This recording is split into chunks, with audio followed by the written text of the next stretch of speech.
Bom dia. Agora sim. Tudo bem com vocês? 15 dias é muito tempo, né, para a gente ficar longe. Mas no carnaval a gente não faz as reuniões, é uma dificuldade. Todo mundo viaja, a gente também. E a gente não fez reunião no sábado passado, que foi o sábado de carnaval, mas estamos retornando hoje, com a graça de Deus, estamos todos aqui mais uma vez para estudar, conversar, entender um pouco mais sobre a nossa doutrina, que nos ajuda a entender um pouco mais sobre nós também, não é? Vamos começar com o Evangelho, como sempre. Nossa página é do capítulo 12, Amai os vossos inimigos, os inimigos desencarnados. Ainda outros motivos tem o espírita para ser indulgente com os seus inimigos. Sabe ele, primeiramente, que a maldade não é um estado permanente dos homens, que ela decorre de uma imperfeição temporária e que, assim como a criança se corrige dos seus defeitos, o homem mau reconhecerá um dia os seus erros e se tornará bom. Sabe também que a morte apenas o livra da presença material do seu inimigo, pois que este o pode perseguir com o seu ódio, mesmo depois de haver deixado a terra. Que assim, a vingança que tome falha ao seu objetivo, visto que, ao contrário, tem por efeito produzir maior irritação, capaz de passar de uma existência a outra.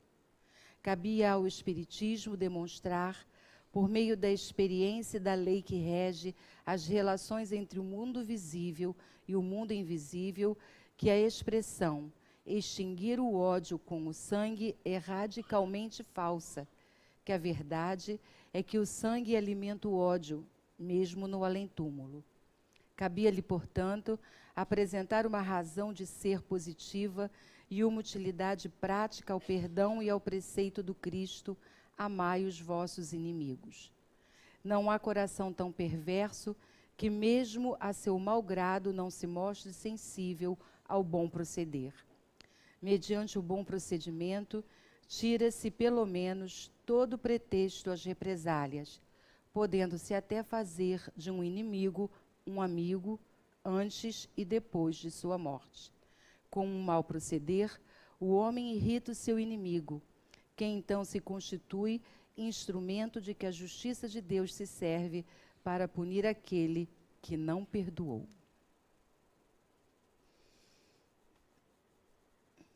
E assim, já com os nossos corações unidos, com os nossos corações já calmos por esses momentos de leitura que o Evangelho traz para nós, mas um ensinamento que, por certo, tem muita ligação com a história de cada um de nós. Nós, os espíritas, já sabemos que precisamos nos amar uns aos outros, em qualquer dimensão, encarnado ou desencarnado. E que todos aqueles que de alguma forma se sentem credores das nossas faltas, em algum momento também serão nossos amigos no futuro. Cabe a nós entender, cabe a nós procurar saber por quais processos fomos envolvidos ou estamos envolvidos com aqueles que se consideram nossos inimigos, encarnados ou desencarnados. Mas aos desencarnados especialmente, de que fala nosso texto de hoje, que nosso bom proceder, que nossa compreensão sobre as nossas próprias deficiências, nosso arrependimento, a compreensão da nossa boa vontade em fazermos melhor a cada dia, possa dar a todos os companheiros que de alguma forma estejam junto de nós, se considerando ainda nossos inimigos, possam aprender junto conosco que só o amor constrói. Aprender junto conosco que podemos nos aceitar, podemos nos entender e podemos, sobretudo, trazer luz à sombra do ódio e do desejo de vingança. Que o sol do amor aqueça os nossos corações, para que esse amor possa chegar a todos aqueles que, por algum motivo, ainda se considerem nossos inimigos. Que possamos mais uma vez nessa manhã, com alegria, com a paz do Senhor no coração, estudarmos e aprendermos um pouco mais. Obrigada e graças a Deus.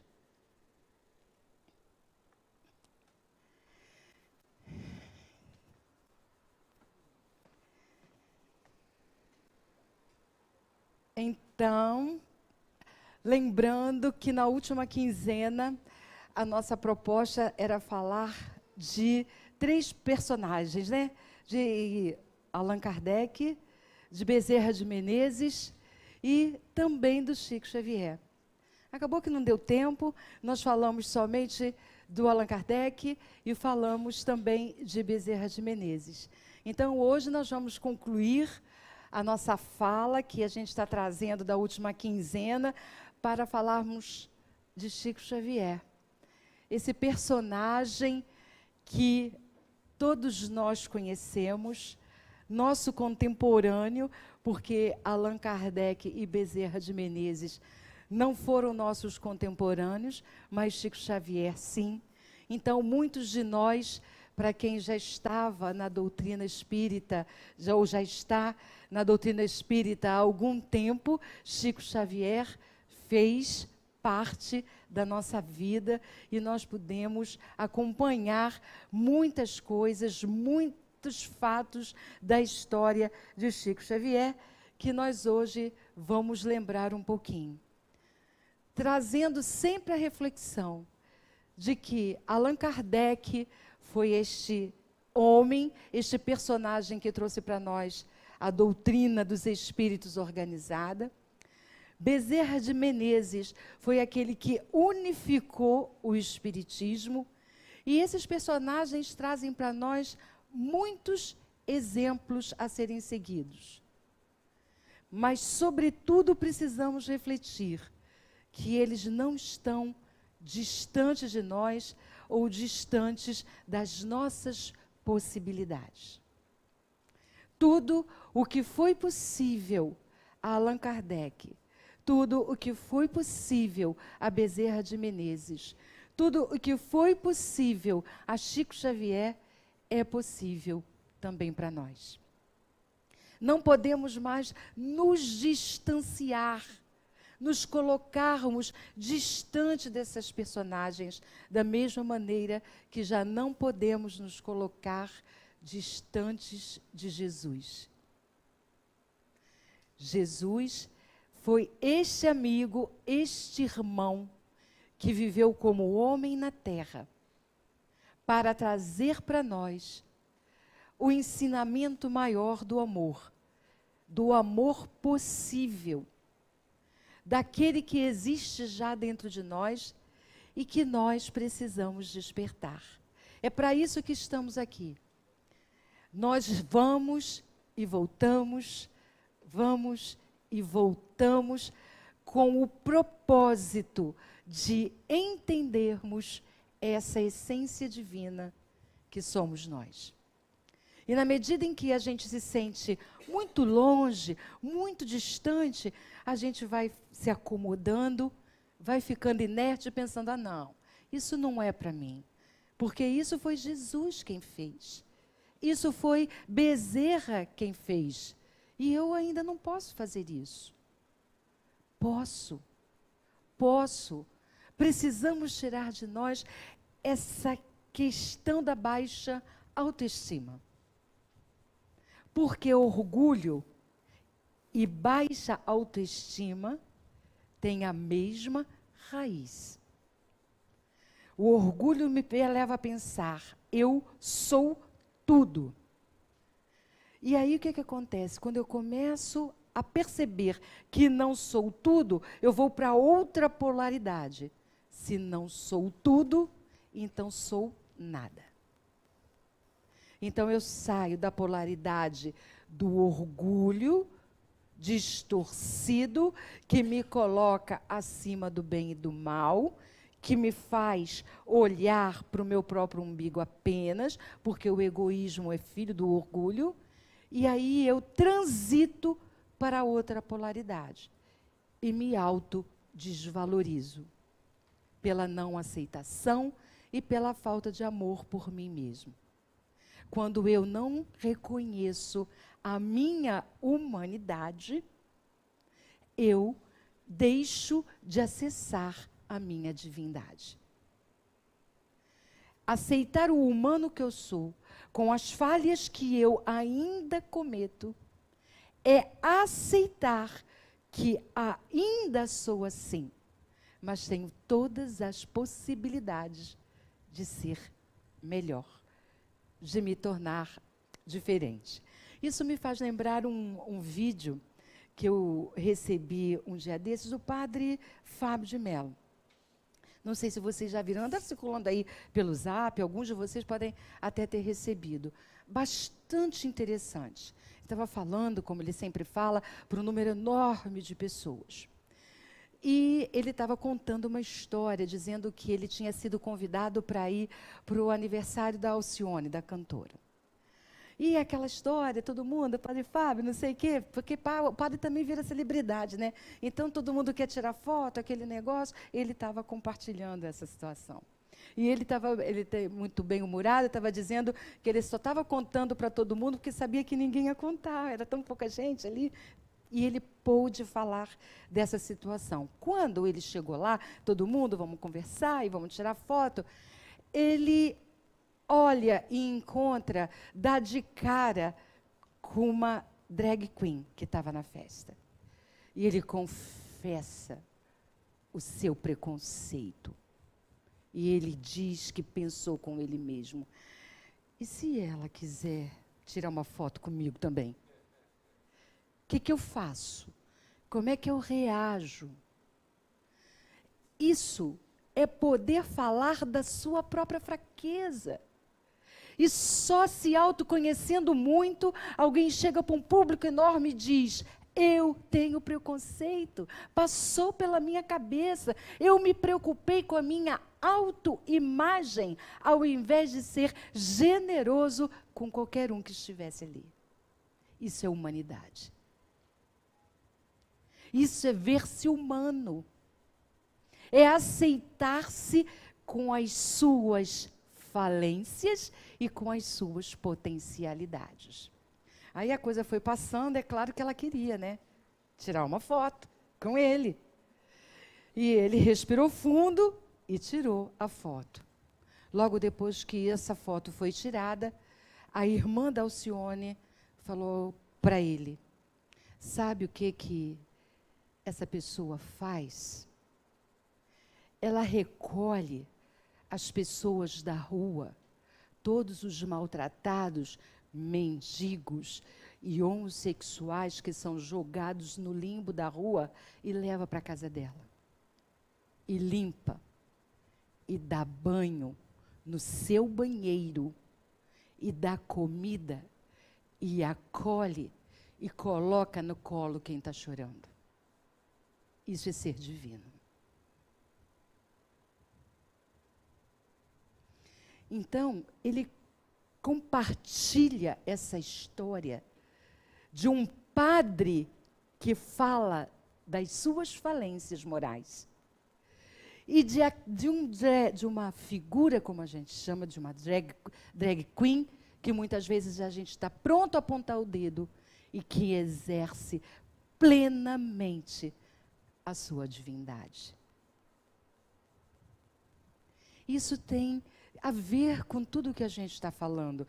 Tem a ver com as nossas próprias reflexões, tem a ver com os nossos conceitos, tem a ver com aquilo que a gente transmite para as nossas crianças.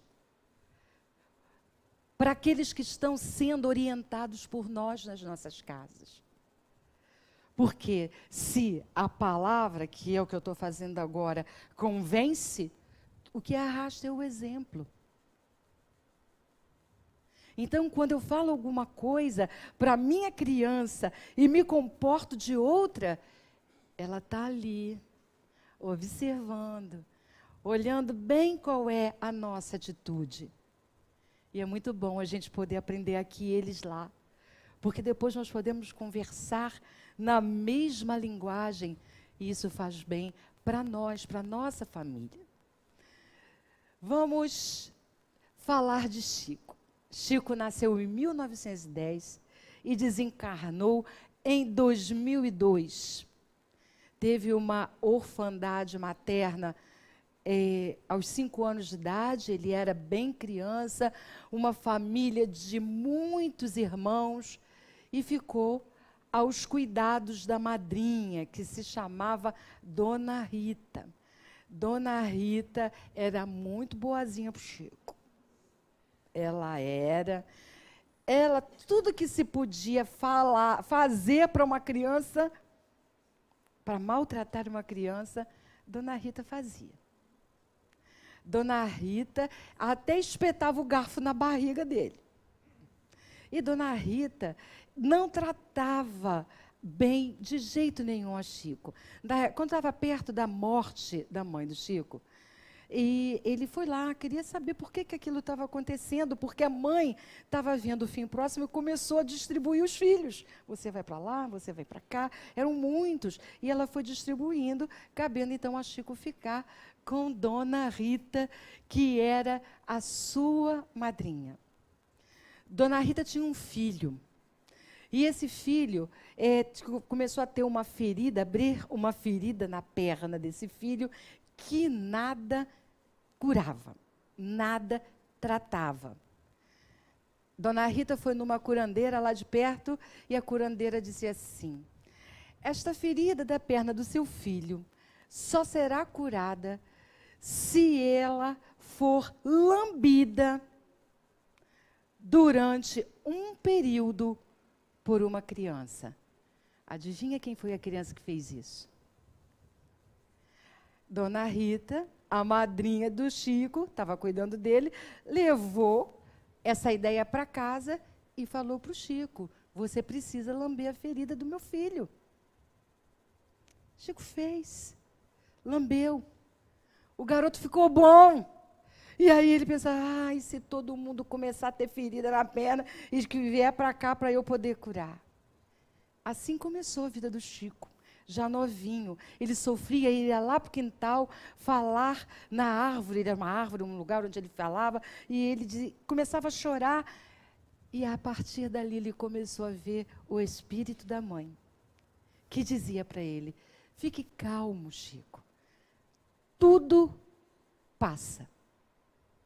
Foi a mãe de Chico que falou para ele: tudo passa, tudo sempre passará. Então, toda vez que ele ficava muito triste, muito desesperado, ele ia para o quintal. E a mãe lhe dava o conforto. Chico, com aquela mediunidade esplendorosa, desde muito criança, e ele ia, e a mãe consolava. Mas sabe o que Chico dizia de Dona Rita? Dona Rita foi minha educadora. Quem de nós, na hora que se sente afetado, maltratado, magoado por alguém, diz assim: fulano está me educando? Qual é? O que a gente quer fazer? De pronto? Revidar. Como assim? Como é que eu vou aturar um negócio desse sem ter nenhuma reação? Chico não. Chico entendia que aquilo que ele estava vivendo era para sua educação. O pai casa-se novamente. E aí casa-se com uma mulher muito boa, que cuidou de Chico e dos irmãos de maneira muito carinhosa. E entendia Chico, porque Chico, com essa questão de ver as coisas, falar as coisas, e ele via o espírito, ele falava com o espírito, era considerado uma criança maluquinha, tadinho. Ele era meio aluado, aquela criança. Todo mundo achava que ele era aluado, ele não era bom daquela cabeça. Ninguém entendia o processo. Se hoje a gente tiver uma criança em nosso lar que manifeste uma mediunidade, se bobear, a gente tem dificuldade para lidar. O que a gente faz? O que nós vamos fazer hoje se nós, em nossa casa, tivermos uma criança que apresente para nós o fenômeno da mediunidade? O que a gente faz? Traz no seja, claro. Primeira coisa, traz aqui. Vamos ver se essa criança precisa de tratamento. Mas a gente vai precisar lidar com isso. Imagina aquela criança, e muitas vezes acontece, estou vendo vovó, estou vendo titi, assim, pronto. Ele está vendo vovó, a gente diz assim, prefiro não ver. É brincadeira, você não está vendo. Na verdade, a gente precisa fazer isso mesmo se a criança for muito pequena. Porque a gente tem que ter cuidado quando alimenta algumas coisas que podem apenas ser fantasias. Não ser exatamente um fenômeno mediúnico. Mas se a gente entende que existe e que a nossa criança também pode apresentar mediunidade, nós vamos precisar aprender a lidar com isso.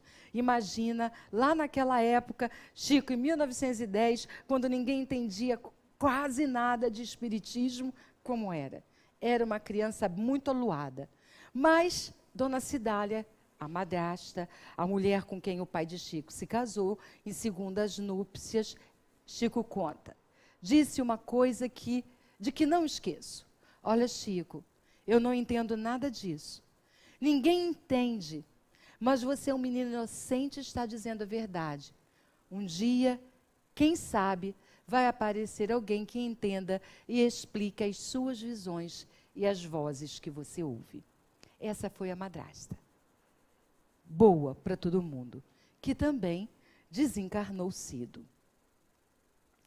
Chico teve, basicamente, pode se dividir 3 períodos na vida dele, né, na vida mediúnica. Primeiro, de completa incompreensão, é aquele que com apenas 5 anos já via a mãe, e ele foi crescendo e continuando a ver e a falar com os espíritos, foi o primeiro período. O segundo, de 28 a 31, psicografia de centenas de mensagens que os benfeitores mais tarde determinaram que fossem inutilizadas, por serem consideradas apenas exercícios. Então, de 3 anos, Chico, olha, psicografou muito, de vários espíritos, porque a conexão de Chico era direta, ao ponto de quando, assim, mais velho, alguém se aproximava dele, ele precisava saber, você está vivo? Está não. Era tanta coisa, ele estava tão próximo da dimensão espiritual, ele tinha um contato tão direto, que tinha hora que ele tinha dúvida se ele estava falando com o espírito ou ele estava falando com alguém encarnado. De tanto. Agora imagina, pessoal, o que é a vida de uma pessoa que está em contato permanente com o mundo espiritual. Pare e pensa. Imagina se nós pudéssemos ou tivéssemos desenvolvidos em nós a audição de uma tal forma que nós pudéssemos ouvir o que os espíritos estão conversando aqui nesse ambiente. Certamente muitos de nós não iriam dar conta desse contato tão próximo, desse contato tão direto. Se nós entrássemos num ambiente qualquer, no banco, no nosso trabalho, em qualquer lugar, e a gente entra, além de ver quem está trabalhando, a gente vê um monte zanzando no entorno. Como é que a gente iria fazer? Para viver uma experiência mediúnica tão profunda, como foi o caso de Chico, há que ter muito preparo, senão a gente enlouquece, moçada. Não dá conta, definitivamente, de tanto convívio com a dimensão espiritual.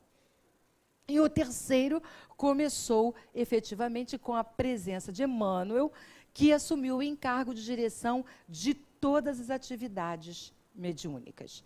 Então, começa um outro período onde Emmanuel começa a conduzir toda a tarefa mediúnica do Chico Xavier. Na casa da família Xavier surge o Centro Espírita Luiz Gonzaga. A primeira psicografia, em 1927, já teve 17 páginas. Já pensou? O que é? Ele conta que nesse início era extenuante, era muito cansativo. Era que se o braço pesasse toneladas. Emocionalmente, ele alternava entre o bom e o mau humor com muita frequência. Porque era uma potência muito forte, que ele ainda estava aprendendo a lidar, e ele escrevia, e ele escrevia, e ele escrevia. E a psicografia, quando ela é mecânica, quando a gente fala mecânica, é aquela que ela é direta do espírito comunicante para o médium, ela vem direta pelo chakra do perispírito e no plexo nervoso do nosso corpo físico.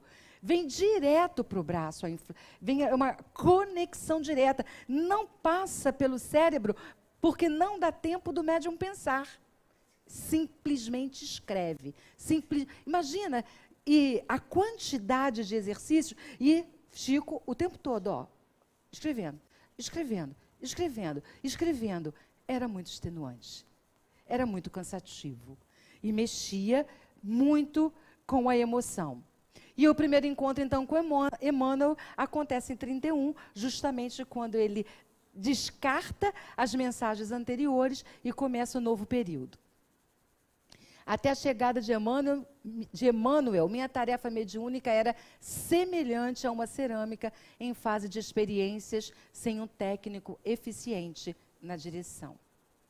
Então, ele começou a entender qual era a missão dele, o que ele tinha vindo fazer aqui. E ele aceitou. Ele escreveu muito mais livros do que estava programado na espiritualidade. A espiritualidade tinha programado um número muito inferior ao que ele psicografou. Ele psicografou muita coisa. E passou por muitas situações, né? Quando ele começou a psicografar mensagem de poetas, e teve do Humberto de Campos aquele fato conhecido do processo da família. Chico foi processado, porque se aquelas mensagens eram de Humberto de Campos, eles tinham direitos sobre aqueles escritos. Se era assim, Monteiro Lobato uma vez falou sobre Chico. Se ele escreveu todos esses livros e não foi por meio da mediunidade, ele merece sentar em todas as cadeiras da Academia Brasileira. Quem produziu tanto? Vai sentar em todas as cadeiras da Academia Brasileira de Letras. Se todos esses livros forem atribuídos a ele e não ao fenômeno mediúnico.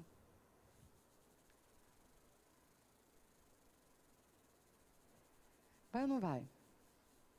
Qual era a metodologia de Emmanuel? O que Emmanuel dizia para Chico, a partir do momento que assumiu a direção das atividades e das tarefas? Chico, primeiro, estudo. Segundo, trabalho. Terceiro, disciplina. E quarto, dever cumprido. Emmanuel não dava trégua a Chico. Na hora que Chico deslizava, era humano, estava aqui. Estar na carne é estar sujeito às nossas falhas por estarmos no mundo de provas e expiações. E Emmanuel estava ali, do lado, o tempo todo, disciplinando. Em outra circunstância, ele dizia para Chico, Chico, primeiro, disciplina, segundo, disciplina, terceiro, disciplina.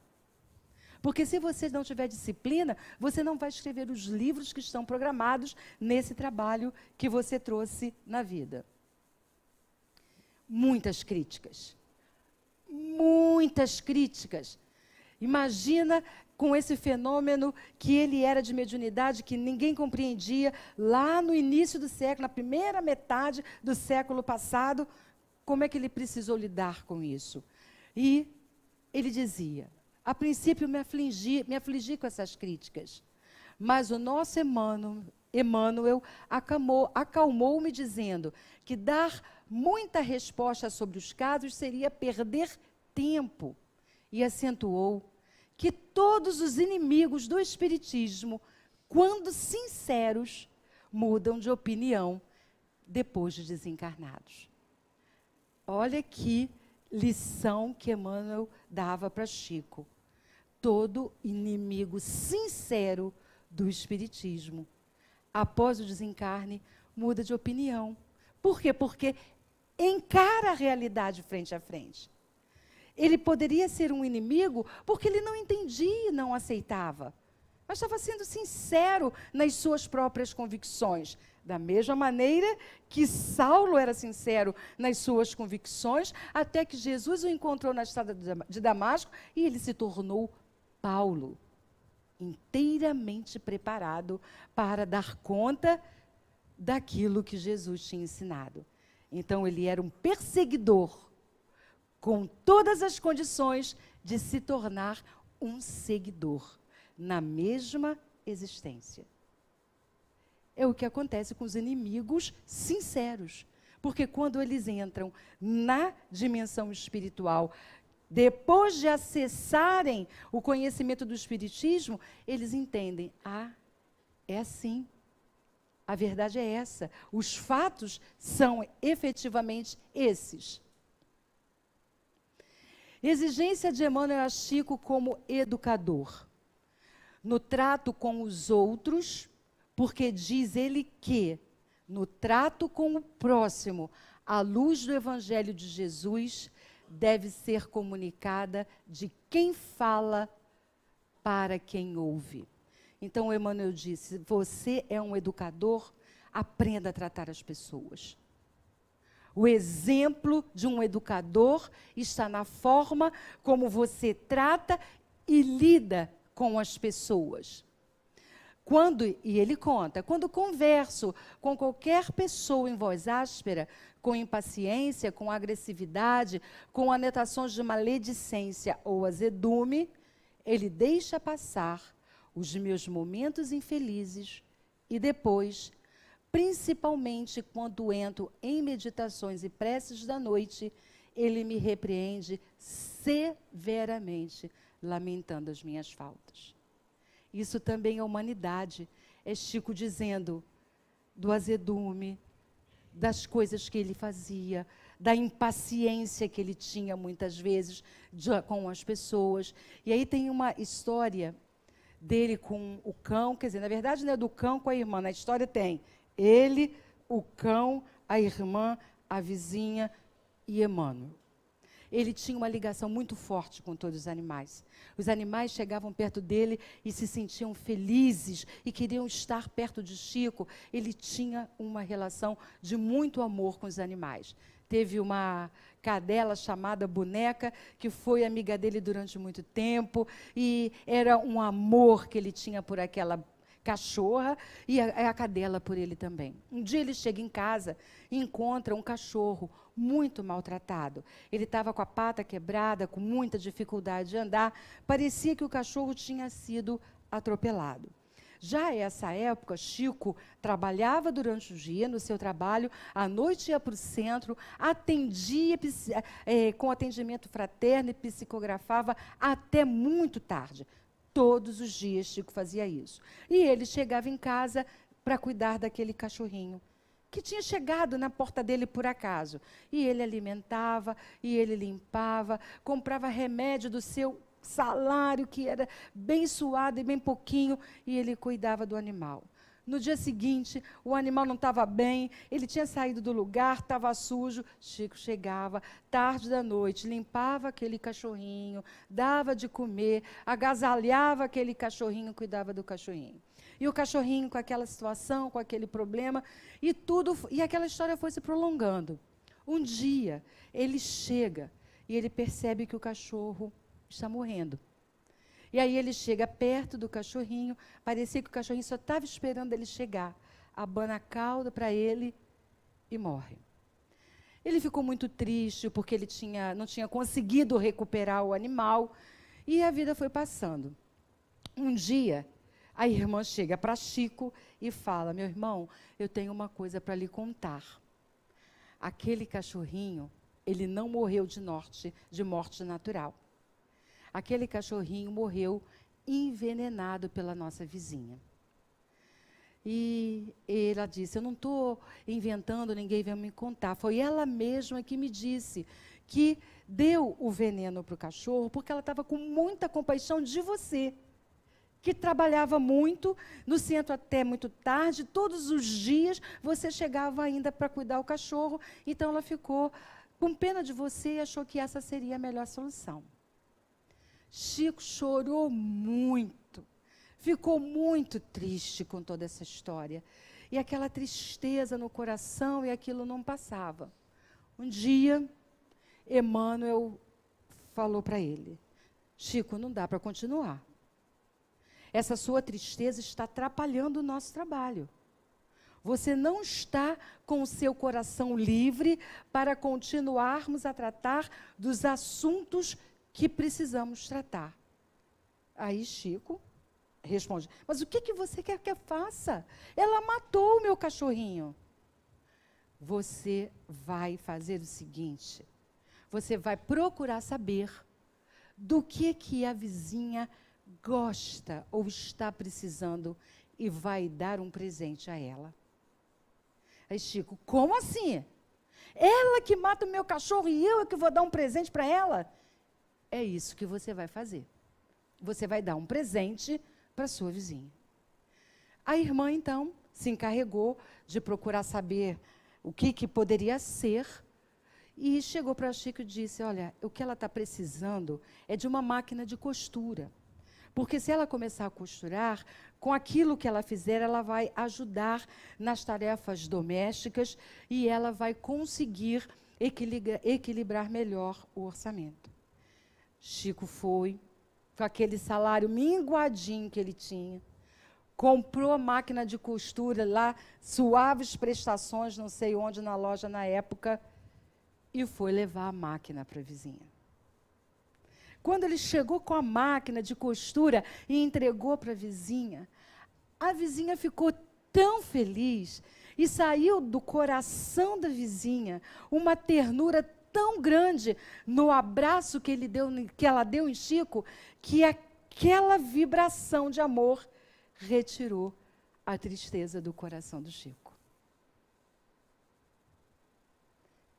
Essa é uma história muito bonita e muito legal. Porque tem a ver com aquilo que nós somos capazes de fazer em relação àqueles que convivem conosco. Quantas vezes nós alimentamos tristezas, mágoas e ressentimentos em relação até àqueles que moram na nossa casa? Quantas vezes a gente se sente dormindo com o inimigo e não se permite retirar do coração a tristeza, a mágoa, o ressentimento. Emmanuel não dava trégua a Chico. E o que é que a gente está fazendo com aquelas criaturas que intercederam por nós antes de nós voltarmos nessa existência? Se a gente fizer umas continhas rápidas, eu estava lembrando, preparando nessa história, refletindo, e para conversar com vocês, eu pensei na minha idade, na idade dos meus pais. Imagina quantos anos isso vai para os acordos reencarnatórios. Porque antes dos meus pais reencarnarem, o acordo já estava feito. A idade desde meu pai já até desencarnou. Minha mãe ainda está aqui. Todos com mais de 80 anos. Quantos anos de preparação, quantos amigos espirituais intercederam em nosso favor para que a gente pudesse ter uma nova experiência terrena.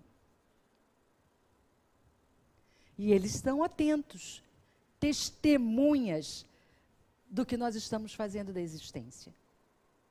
Muitas vezes não estamos dando atenção aos sinais. Mas temos em torno de nós muitas testemunhas que vibram, torcem, confiam e esperam pelo nosso sucesso. Chico tinha essa conexão muito direta. A nossa pode não ser tão direta, mas ela existe. Basta que a gente chegue até lá.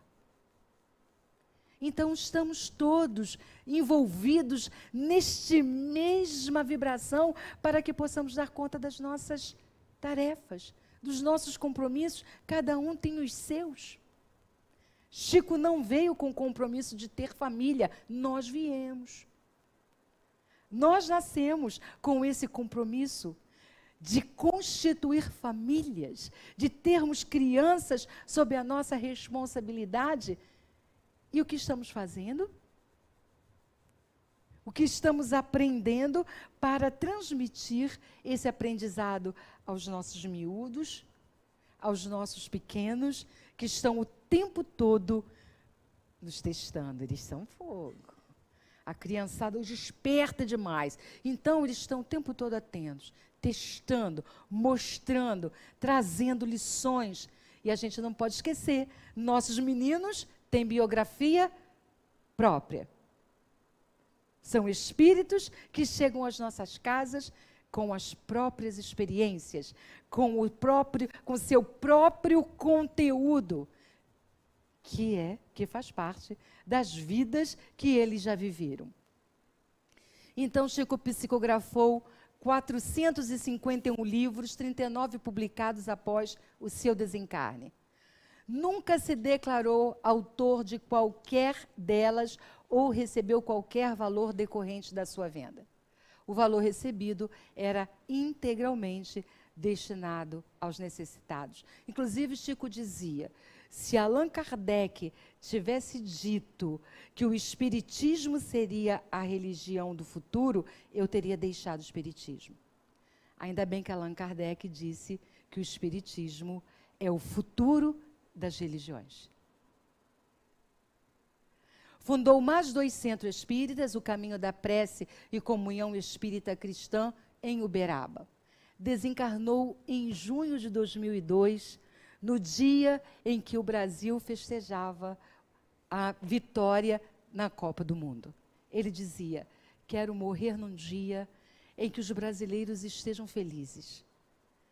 Quero morrer num dia em que todos estejam com seus corações alegres, para que não se entristeçam demais com aquilo que não merece tristeza. E ele desencarnou, no dia em que o Brasil estava todo na rua festejando a vitória da Copa do Mundo.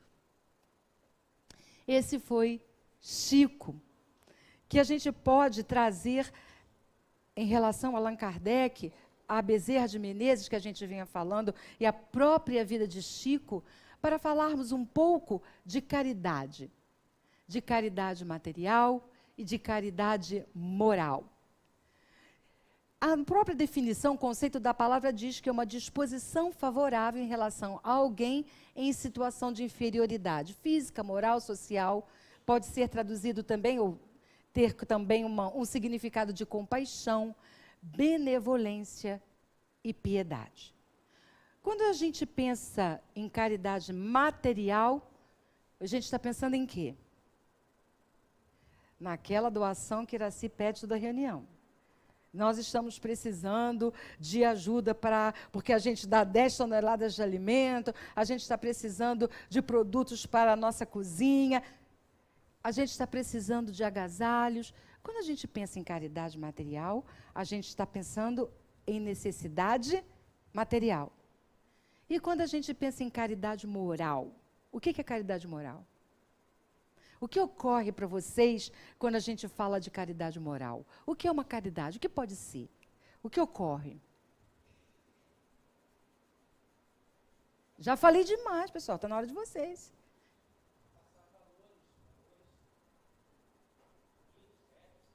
Ética, valores bonitos, éticos.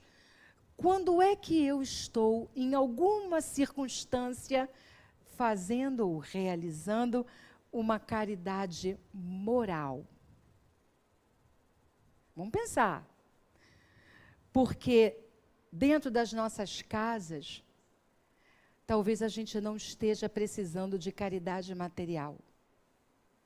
Mas entre nós todos, estamos precisando muito da caridade moral. O que é caridade moral? Educar, exemplo, atenção, vamos pensar um pouco mais nessa questão da caridade moral nas relações entre nós. Nas atitudes que a gente tem uns com os outros.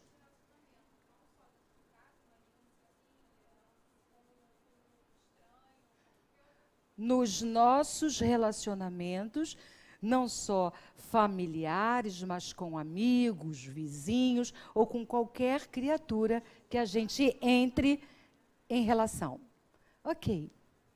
Jesus ensinou que no ato de oferecimento o que vale são as motivações e intenções que geram tal comportamento. E aí, no capítulo 13 do Evangelho, que fala, não saiba a vossa mão direita o que dá à esquerda ou o contrário, não sei se é a esquerda ou a direita, enfim, uma não pode saber o que a outra dá. Tem uma passagem bastante conhecida, que é a passagem do óbolo da viúva, que é, em resumo, é essa ali. Em verdade vos digo que esta viúva pobre depositou no gasofilácio mais do que fizeram todos os ofertantes, porque todos eles ofertaram do que lhes sobrava. Ela, porém, da sua pobreza, deu tudo quanto possuía, todo o seu sustento. Jesus está falando aqui de caridade material, abordando que o que vale é a nossa motivação na hora que a gente está doando. O que quer dizer? Por que eu estou fazendo essa doação? É para todo mundo olhar e achar que eu sou bonzinho? É para eu estar em paz com a minha consciência? Eu estou dando um dinheirinho para o Seja, que aí eu posso deitar minha cabeça no travesseiro e dormir tranquilo? Não importa o que seja, qualquer ato de doação, embora Jesus nos diga que o que vale é a motivação, já é um princípio de olhar para o próximo. Não importa se eu estou só iniciando, estou começando a olhar além do meu próprio umbigo as necessidades do próximo.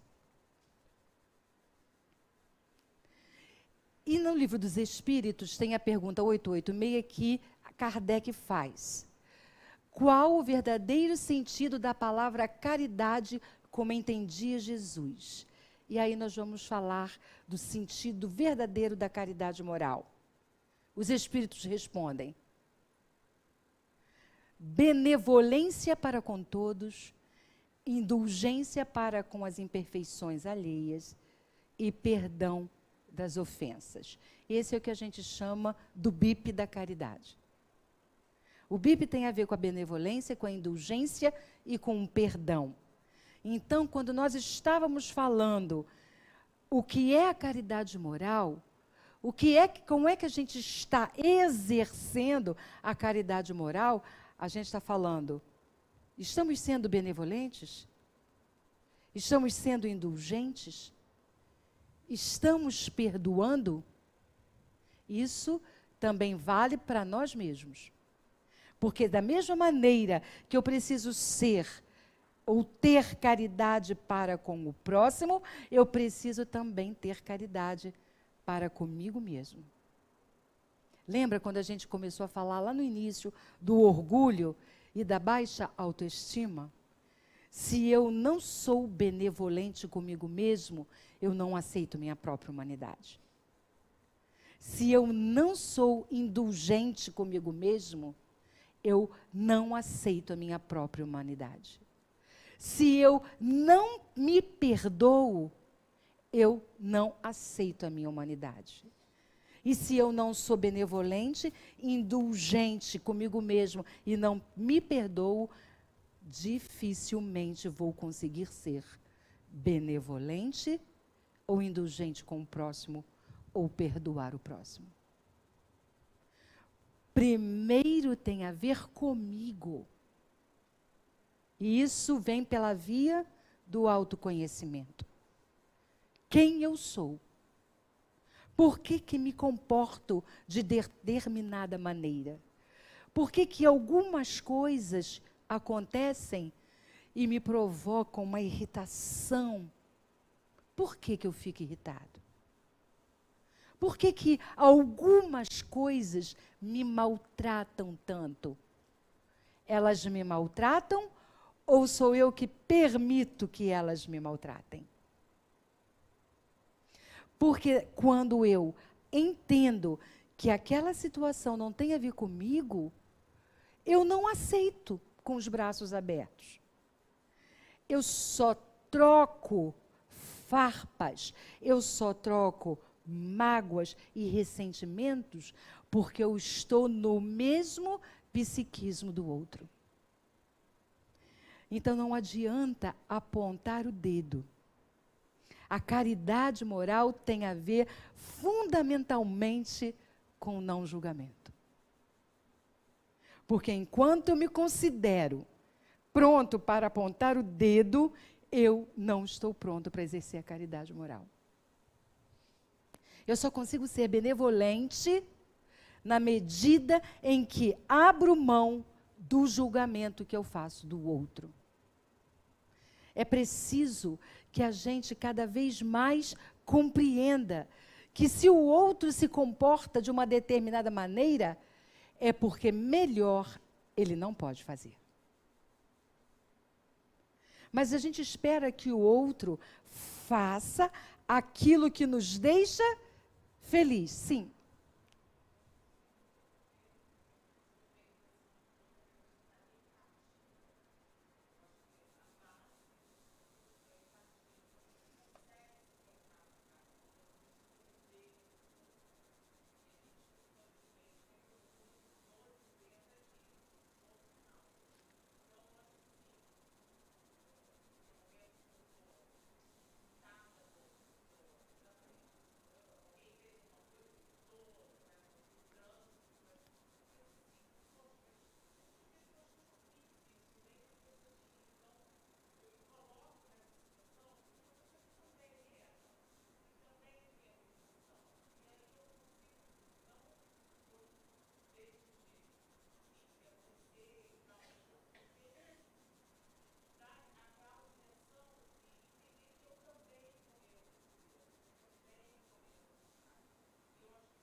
Perfeito. Ela usou uma palavra para que, como ela estava lá mais distante, ela usou a palavra empatia.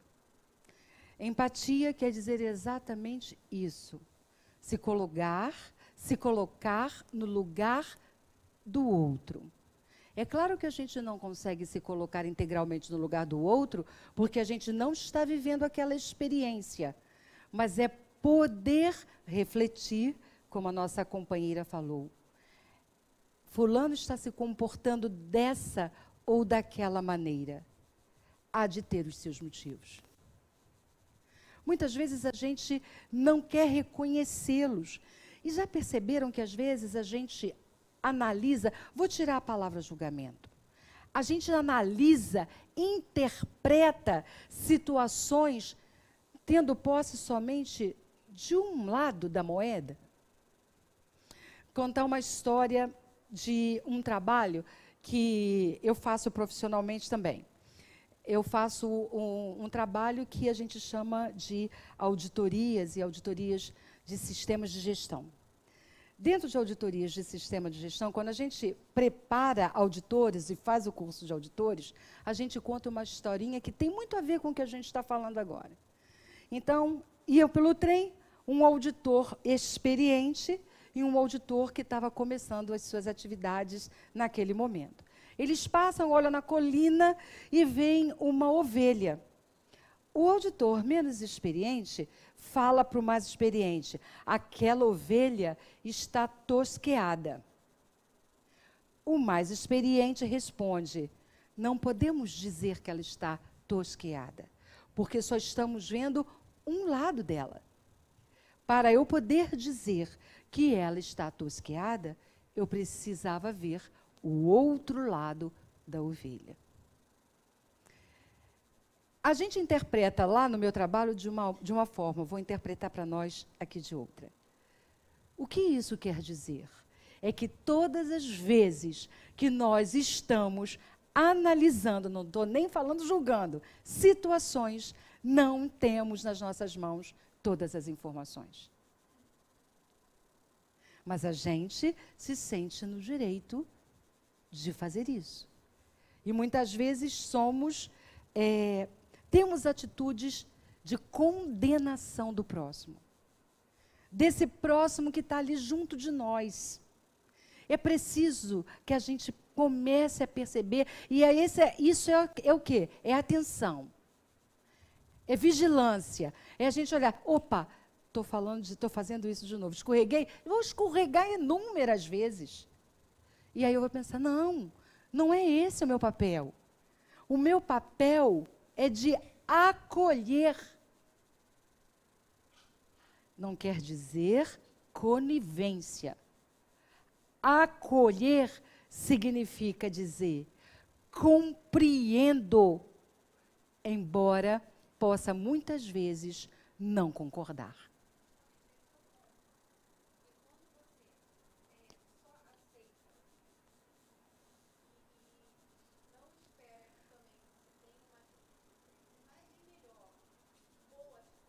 Uhum.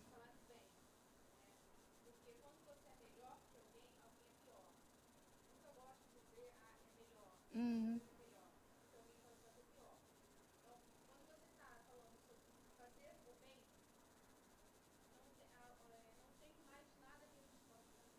Uhum.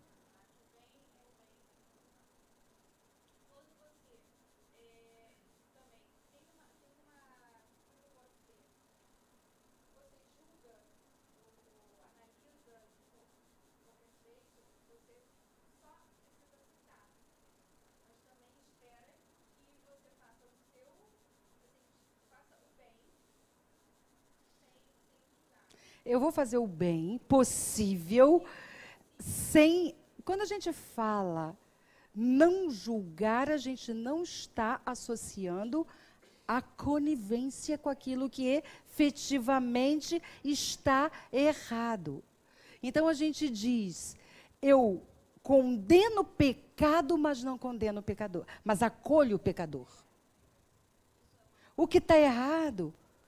Está errado em determinadas circunstâncias. Por isso é que a gente precisa ter muita vigilância.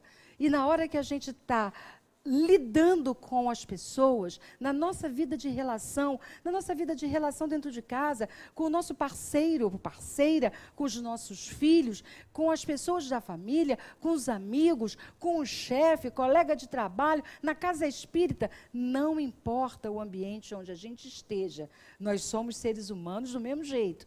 Então, nós precisamos estar atentos naquilo que está me motivando. Por que é que eu estou reagindo dessa forma? Se a atitude do outro está me incomodando, por que é que me incomoda? O que não quer dizer que atitudes que efetivamente tragam prejuízo para a coletividade, a gente deva aplaudir. Não é disso que se está falando. Uma coisa é a gente falar daquilo que naquela circunstância pode ser considerado certo ou errado, mas apontar o dedo da acusação. É muito diferente. É muito diferente. O que não quer dizer que a gente não deva ter energia com as nossas crianças. Imagina se a gente não der limites para as nossas crianças e mostrar para eles, é por aqui que a gente precisa se conduzir, eles vão aprender por conta própria. E aí, quando a gente não faz isso na nossa casa, o mundo faz. E não vai fazer da melhor maneira. Porque a gente faz com amor. O mundo não vai dar o amor. A correção que o mundo dá não é a correção que a gente dá na nossa casa.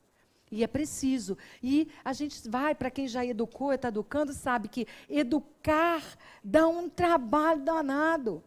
Muitas vezes é mais fácil a gente deixar para lá do que educar. Porque dá um trabalho doido. É, cansa menos. Sim.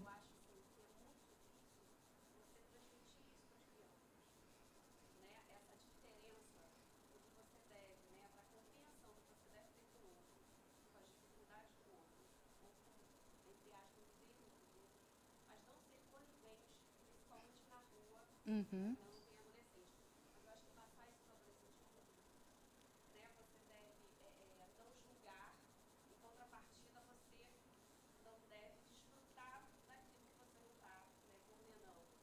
Uhum.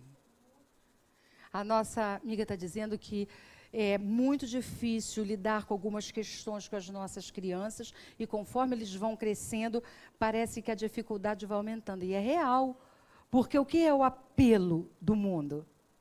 E nós, desde sempre, buscamos o quê? Aceitação. Então, quando a gente está, conforme as nossas crianças vão crescendo, vão se tornando adolescentes, discernir o próprio caminho acaba sendo muito desafiador. E é por isso que quanto mais cedo a gente começa a tratar de algumas questões, melhor. Porque o que a nossa amiga está dizendo?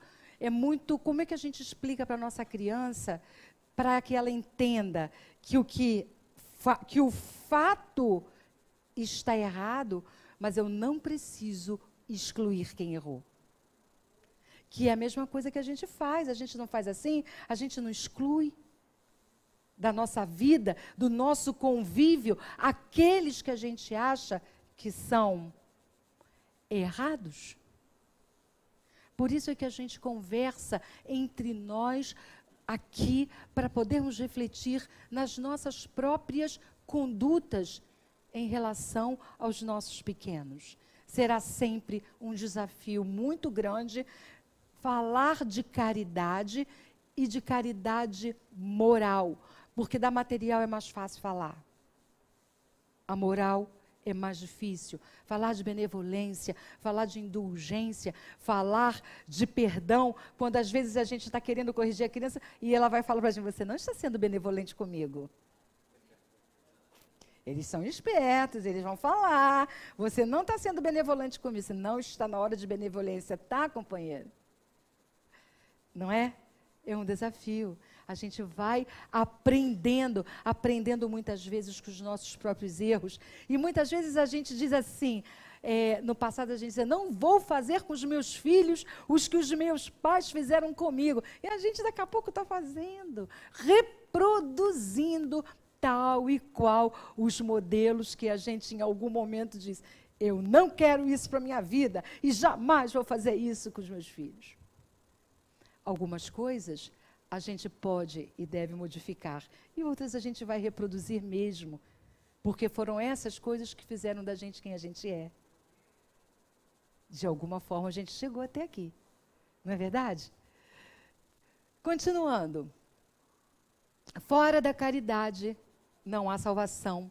Foi o que disse Allan Kardec, inclusive é o título do capítulo 15 do Evangelho. Salvação não tem a ver com uma ameaça externa, ou de alguém, ou do que quer que seja. Salvação tem a ver com a minha maturidade psicológica. Eu me salvo quando eu mudo o meu estado psíquico e começo a assumir integralmente as consequências daquilo que eu vivo. Isso é salvação. Salvação não tem a ver com um abismo que está fora, tem a ver com um abismo que está dentro. Então, caridade não é uma questão de estar caridoso. É uma questão de ser caridoso. fazer a caridade ainda não é a caridade propriamente dita. É o primeiro passo. Porque quanto mais eu faço, mais o que eu vou fazendo? Mudando o meu estado psíquico, mudando o meu modelo mental. Então, quanto mais eu faço, mais eu caminho na direção de ser caridoso. Caridade é um traço da nossa personalidade. Não é alguma coisa que eu faça por alguém, tanto material quanto moralmente. Quando eu definitivamente sou caridoso, e isso passa a ser um traço da minha personalidade, eu já não estou fazendo caridade para projetar o meu orgulho e a minha vaidade. E o que eu quero dizer com isso?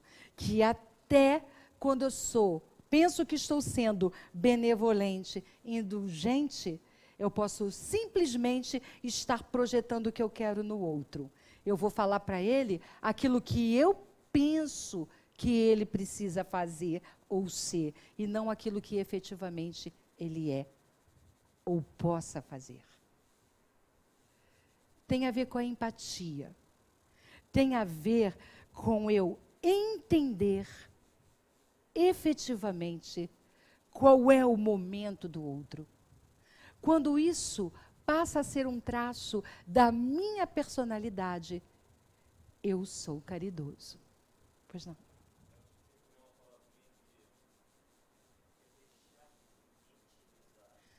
Gosto disso. Exato. Isso. Num outro olhar.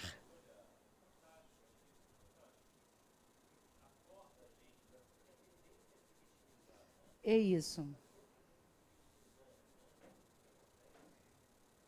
Então, o que ele está falando para a gente ir concluindo o nosso encontro de hoje?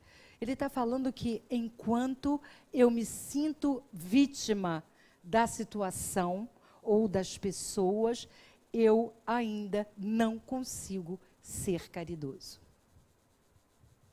Porque quando eu sou vítima, eu não consigo assumir integralmente a responsabilidade por tudo que acontece na minha vida.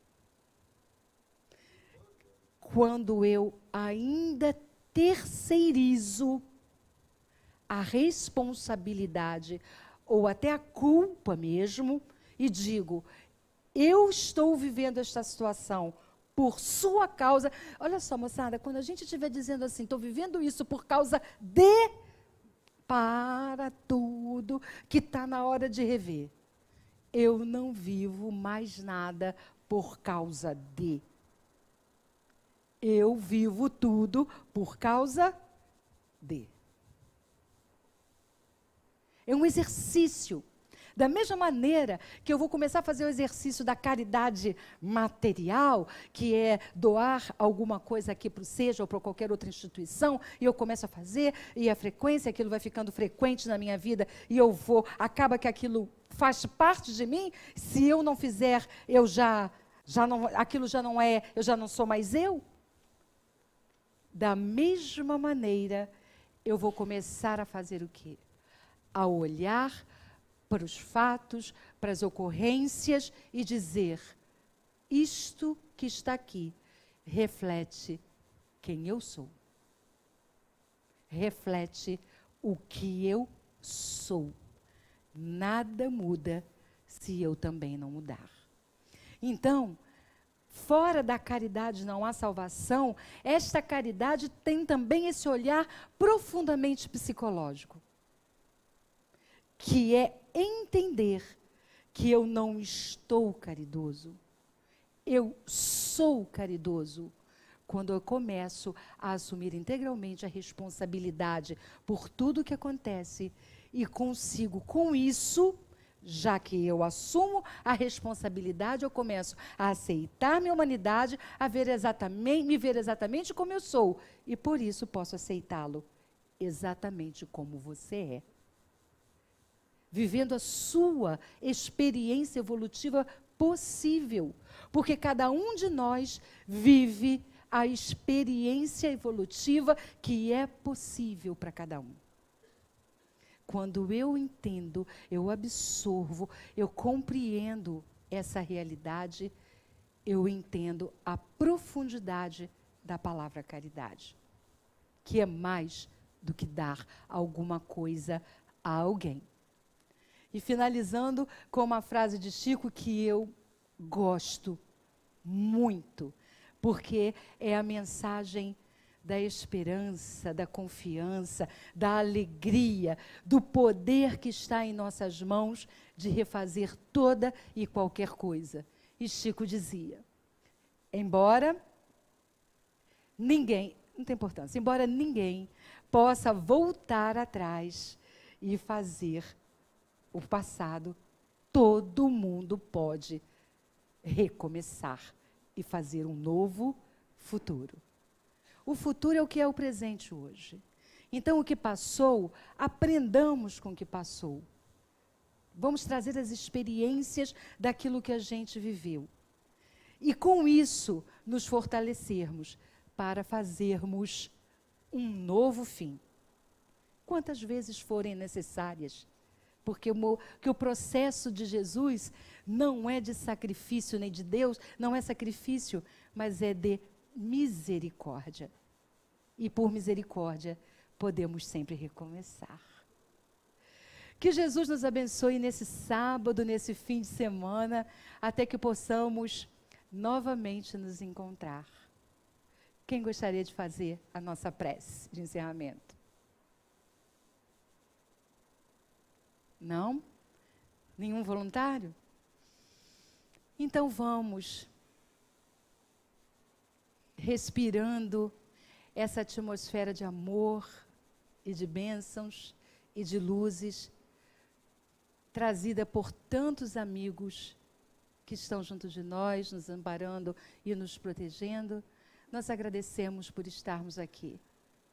Que possamos nos sentir fortalecidos para mais uma semana de trabalho, de vida, e que essa vida, Senhor, possa ser cada vez mais abundante em nós, para que possamos trazer para bem pertinho essa dimensão espiritual, descobrindo essa essência divina que existe entre nós, com todas as potencialidades que podem ser despertas a cada momento, a cada circunstância. Que o amor esteja em nossos corações e que nós possamos, Senhor, te revelar a cada contato que fizermos ao longo dos nossos dias. Graças a Deus. Obrigada, moçada. Vão com Deus. Tchau. Adorei essa palestra. Uma coisa que eu ia te falar, que é uma simbologia que Não é verdade? A gente esquece disso. É um exercício diário. Senhor, Fazei-me instrumento de vossa paz. Onde houver ódio, que eu leve o amor. Onde houver ofensa, que eu leve o perdão. Onde houver discórdia, que eu leve a união. Onde houver dúvida, que eu leve a fé. Onde houver erro, que eu leve a verdade. Onde houver desespero, que eu leve a esperança. Onde houver tristeza, que eu leve a alegria. Onde houver trevas, que eu leve a luz.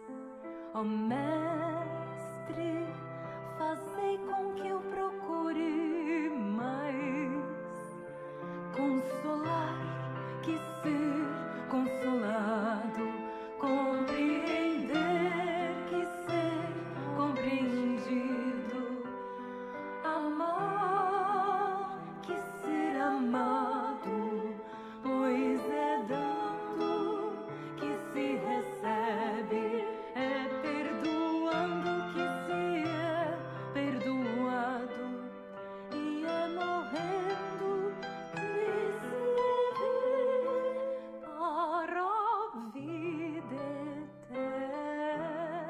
eterna.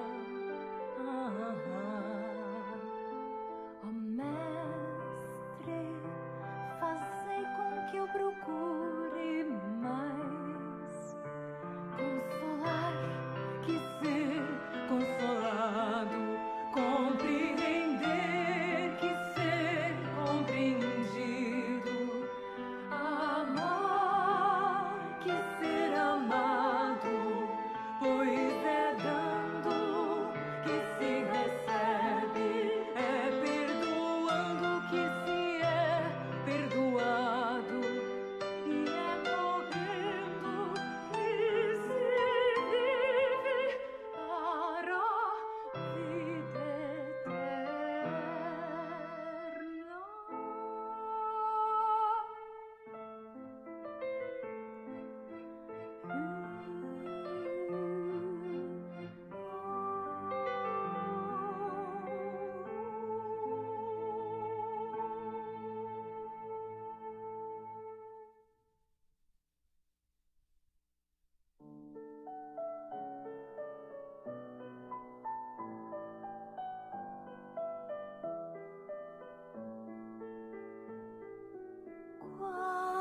Quando eu te vi chegar.